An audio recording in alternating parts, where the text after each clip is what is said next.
ह्याच नाही, कोणत्याही चळवळीची, कोणत्याही विचारधारेची दिशा ही ऑन ग्राउंड आपण काय साध्य करू शकतो ह्याच्यावर ठरते.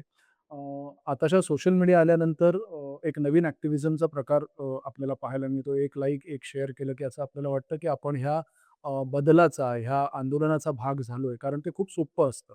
पण ज्यावेळी आता ती वेळ येईल, ज्यावेळी 2, 3, 4 तास उन्हात उभं राहावं लागेल, ज्यावेळी ह्या यंत्रणांना सामोरं जावं लागेल, ज्यावेळी लाठ्या-काठ्या खाव्या लागतील, ज्यावेळी केसेस अंगावर घ्याव्या लागतील, त्यावेळी खऱ्या अर्थाने ही एक चळवळ म्हणून किती ताकदीची आहे हे आपल्याला दिसेल.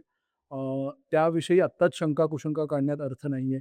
मला असं वाटतं, की आपण तरुणांकडे फार अपेक्षेने बघितलं पाहिजे.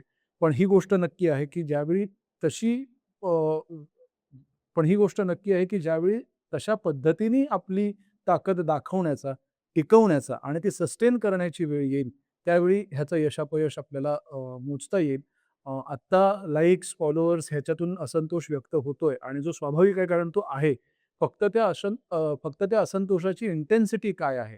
हे मला असं वाटतं, की जेव्हा हे तरुण रस्त्यावर असतील, ज्यावेळी त्यांना ह्या सगळ्याचा सामना करायला लागेल, त्यावेळी कळेल.